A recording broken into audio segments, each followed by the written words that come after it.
Okey, hai, Assalamualaikum dan salam sejahtera. Hari ini saya akan membuat satu video mengenai tajuk kajian saya. Okey, tajuk kajian saya ialah cara membantu kanak-kanak prasekolah menulis dengan tulisan kemas di buku garisan 1. Okey, baik. Kenapa saya membuat kajian berdasarkan tajuk ini? Okey, saya membuat kajian tajuk ini disebabkan kerana setelah saya menjalani PBS, ya, pengalaman berasaskan sekolah selama 3 kali, dan setelah saya menjalani praktikum selama 2 kali, ya, selama 3 bulan, okay, bermaksud 6 bulan lah. Dan saya mendapati daripada pengalaman saya, daripada pemerhatian saya, kanak-kanak prasekolah di usia 5 hingga 6 tahun, dia ada masalah tulisan yang boleh katakan buruk, ya.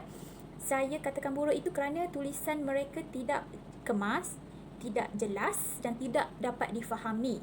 Okey, pembaca tak dapat memahami tulisan yang ditulis oleh anak-anak pra. Pembaca itu termasuklah guru dan murid-murid itu sendiri, ya. Mereka pun tak dapat baca tulisan mereka sendiri, ya, kerana agak tidak kemas, tidak jelas dan juga sukar untuk difahami. Oleh itu saya membuat satu intervensi bagi mengatasi masalah tulisan ini. Intervensi tersebut saya namakan pena ajaib. Okey, pena ajaib. Okey, pena ajaib ini bermaksud satu tulisan, satu alat-alat untuk membantu tulisan murid dapat ditulis dengan cantik, kemas, jelas dan mudah difahami. Pena bermaksud pen ataupun pensel, ya, alat tulis untuk menulis. Dan ajaib itu kerana saya menggabungkan 3 jenis alat ataupun 3 jenis alat tulis, okey, di dalam satu intervensi. Okey, alat tulis itu termaksudlah pensel, okey, pensel biasa. Okey, seterusnya saya ada penyepit, okey, penyepit seperti inilah, ya. Okey, penyepit seperti ini, ya. Okey, dan juga pembaris. Pembaris ajaib saya bagi nama kerana dia berbentuk macam inilah. Okey, saya buat pembaris ini menggunakan kertas plastik tu, yang plastik cover assignment. Okey, saya buat macam ni. Okey, jadi terdapat 3 alat dalam pena ajaib, iaitu pensel, penyepit dan juga pembaris yang saya buat sendirilah. Okey. Selepas ini saya akan tunjukkan cara penggunaan pena ajaib ni, ya. Cuma saya nak nak bagi penerangan lagi mengenai kelebihan, ya, kelebihan yang saya buat ini. Pensel ini mudah didapati, penyepit ini pun mudah didapati, dan kertas bukan kertas, dia ialah satu plastik cover ini pun sungguh mudah untuk didapati di mana-mana sahaja kedai alat tulis. Jadi kalau sesiapa ingin mencuba intervensi ini pun senang, ya, kerana dia mudah didapati dan harga yang berpatutan. Okey, jadi sekarang saya akan terangkan cara penggunaan pena ajaib. Okey, baik. Penggunaannya ialah ambil satu batang pensel dan juga satu penyepit. Lepas itu kita boleh kepit terus di atas pensel ini, ya, saya tunjuk. Macam tu saja. Okay, kita boleh klipkan dia. Okey. Ataupun kita nak klip di atas batang pensel ni pun boleh, tak ada masalah. Okey, mana-mana ikut kesesuaian. Dan cara ataupun sebab kenapa saya buat macam ni, ya, kita boleh tengok murid prasekolah kebiasaannya dia tidak boleh memegang pensel dengan betul, ya, kerana ada sesetengah murid dia pegang terlalu dekat, dia pegang terlalu dekat, dan boleh jadi dia pegang terlalu jauh.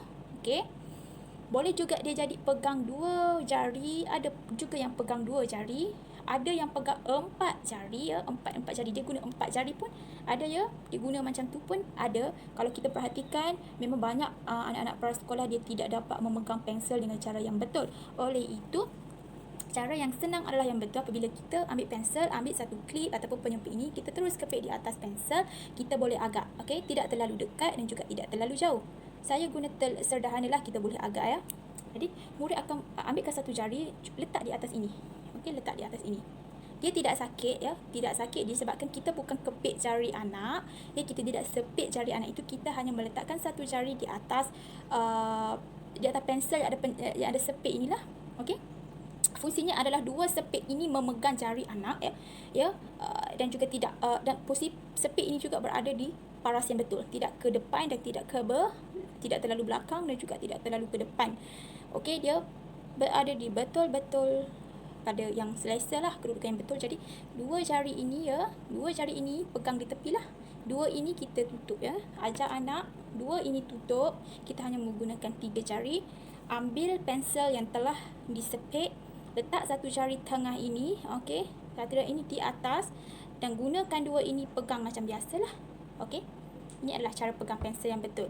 Dan apabila anak-anak tu telah biasa dengan cara pegang yang betul, dengan jarak yang betul, maka anak-anak akan dapat menulis dan memegang pensel dengan betul lah. Okey, ini adalah satu punca kenapa tulisan murid itu tidak cantik, tidak kemas dan tidak boleh menulis dengan baik, ya. Itulah satu punca. Kebaikan pensel ajaib ini juga adalah kerana untuk membantu jari, kita panggil motor halus anak kuat, ya, membantu otot jari ataupun kita panggil fine skill motor, okey, motor halus anak, jari anak ni jadi lebih kuat lah. Okey, kita membantu kerana boleh juga jadi jari yang lemah ataupun kemahiran motor halus anak tidak kuat menyebabkan dia tidak dapat memegang pensel yang betul. Jadi untuk yang lemah, okey, motor skill dia lemah, jadi kita menggunakan alat inilah untuk membantu dan juga menyokong kita punya anak yang lemah dari segi motor skill dia lah. Okay, jadi saya akan tunjuk macam mana nak tulis di atas kertas, ya. Okey, sekarang ambilkan satu pensel dan juga penyepit. Ya, ini. Caranya ialah kita kepitkan dia di atas batang pun boleh, ya. Macam tu. Ataupun nak masukkan terus di dalam batang pensel pun boleh, ya. Okey, jadi kita boleh agaklah, jangan terlalu ke depan dan juga jangan terlalu ke belakang, ya. Kita letak di paras yang betul lah. Okey. Baik. Sekarang ajar anak, kita ada 5 jari, tutupkan 2 jari, ya. Kita hanya menggunakan 3 sahaja jari untuk menulis. Ambilkan pensel ajaib, ya. Tangan 2 ni, jari 2 ni kita pegang sahaja di atas sepit ni dan ambil satu jari letak macam ni lah. Okey. Seterusnya, okey, kita ambil pembaris ajaib, ya. Saya dah buat ukuran dia betul-betul ikut garisan, ya. Kita boleh tengok. Jadi di sini saya sudah bahagikan huruf-huruf itu mengikut kategori. Itu huruf bulat, kita ada A, E, I, O, U, bermaksud huruf yang berada di dalam garisan, ya. Lepas tu saya bahagikan juga huruf tinggi, bermaksud huruf yang menyentuh, ya, menyentuh garisan atas ni lah, yang tinggi lah. Contohnya F, K, L, B, D, T dan F. Seterusnya pula saya bahagikan huruf ekor, ya. Huruf ekor ni bermaksud huruf yang dia ada ekor dekat bawah ni, ya. Dia ada ekor dekat bawah dia. Contohnya huruf P, G, J, Q dan Y. Okey, baik. Seterusnya saya tunjuk macam mana nak tulis. Okey, pegang pensel macam saya ajar, ya.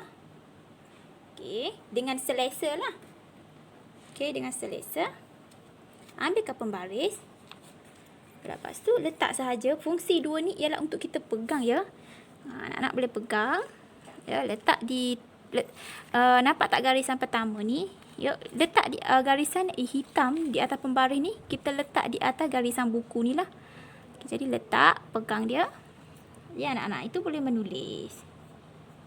A, E, I, O, U. Lepas tu selang. Ajar anak untuk sentiasa selang, ya, supaya tulisan itu nampak kemas. Okey, selang lagi. Okey, tulis lagi. A, E, I, O, U. Okey, saya tunjukkan lagi. Okey, selang, ya. Okey, maafkan saya. A, E, I, O, U. Okey. Fungsinya adalah pen ajaib ini anak dapat tulis dengan betul, ya. Dengan betul dan selesa. Tengok, menggunakan 3 jari sahaja, ya. Dan pembaris ini dapat kawal anak supaya dia tulis dengan tulisan yang cantik. Nampak tak? Okey. Apa akan jadi apabila kanak-kanak itu tidak menggunakan pembaris ini? Ya. Mungkin kita dapati tulisan anak yang bila dia tulis A, dia akan mungkin tulis terlalu tinggi. Macam tu. Ataupun ke bawah. Okey. Ataupun huruf I-nya kadang-kadang kita nampak dia terlalu ke atas. Boleh juga jadi ke bawah. Kadang-kadang huruf I dia terlalu ke tengah, ya. Kadang-kadang huruf O ni pun dia tidak berada di yang cantik macam tu, ya. Kadang-kadang O dia tu berada di tengah-tengah, ya. Kita boleh nampak. Jadi kita tak nak. Kita nak tulisan kita macam ini. Ya. Okay, bila kita lihat pula huruf F, okay, anak-anak itu boleh menggunakan pensel lah, ya. Untuk tulis lah dalam menyentuh. Ni, menyentuh garisan atas lah. F, K, L, B, D, T, F. Ya, yang ini tak ada masalah. Cuma kita berbantukan pen ajaib ini. Okey, yang ini pula tak ada masalah. Kita boleh guna juga. Sebab dia kepala dia bulat, ya. Bulat. Jadi, ambilkan pensel. Pegang macam ni. P, panjang ke bawah. G, buat kepala dia. Panjang ke bawah ada ekor. J, panjang ke bawah ada ekor. Q, bulat. Panjang ke bawah ada ekor. Y, bulat. Ada ekor. Okey, jadi kita dapat lihat tulisan yang cantik lah. Ya, kalau tidak, mungkin juga anak-anak dia tulis P macam ni, ya. Ada juga tulis huruf G macam ni lah. Okey, ada juga tulis huruf J macam ini ataupun macam ini, ya. Kita tak mau yang ini, kita mau betul-betul huruf yang ada ekor mestilah berada di bawah. Okey. Okey, baik, setelah saya tunjukkan macam mana penggunaan pena ajaib dan juga pembaris ajaib ini, saya juga menerapkan satu intervensi supaya lagi menarik, iaitu dengan penggunaan lagu. Okey, lagu itu ialah sebenarnya kita nak mengkategorikan tulisan, maafkan saya. Kita nak mengkategorikan tulisan-tulisan di dalam bentuknya masing-masing, ya. Kerana huruf ataupun abjad A, B, C, ya.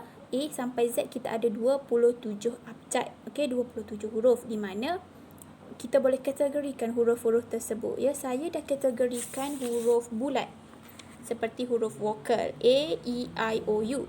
Dan juga huruf ada ekor ialah huruf yang di mana huruf ada ekor lah, ya, ada ekor. Contohnya huruf P, G, J, Q dan Y. Dan satu lagi saya kategorikan huruf yang tinggi, di mana huruf dia tinggilah mencapai garisan atas. Contohnya huruf F, K, L, B, D, T dan F. Okey, jadi saya buat satu lagu. Contohnya lagu itu berbunyi, huruf bulat itu duduk dalam rumah. Bermaksud huruf itu mesti berada di dalam garisan. Contohnya ini, ya, huruf yang berada di dalam garisan. Okey. Lepas tu lagu huruf tinggi ialah huruf tinggi itu mesti sentuh awan. Okay. Maksudnya tinggi ke atas, ya. F, K, L, B, D, T, F. Maksudnya ada panjang ke atas. Dan satu lagi huruf yang ada ekor, saya buat lagu, huruf ekor itu mesti sentuh rumput. Rumput kan dekat bawah, jadi inilah. Okey, mesti menyentuh bawah ni, P, G, J, Q dan Y. Okay, jadi saya akan sambil-sambil saya mengajar, sambil-sambil saya mengaplikasikan intervensi saya menggunakan pena ajaib, saya juga akan perkenalkan murid dengan lagu huruf. Okey. Saya ulang sekali lagi. Huruf bulat itu ada dalam rumah. Huruf tinggi itu mesti sentuh awan. Huruf ekor itu mesti sentuh rumput. Okey. Jadi, kenapa saya buat lagu? Kerana murid prasekolah dia punya mind dia macam sponge. Okey, dia menyerap. Cepat menyerap, cepat ingat apa sahaja yang menarik. Contohnya macam lagu, dia cepat ingat. Jadi disambillah kita menyanyi, disambil murid boleh kenal huruf. Okey, kenal huruf melalui nyanyian. Okey, so itu saja daripada saya. Sekian, terima kasih.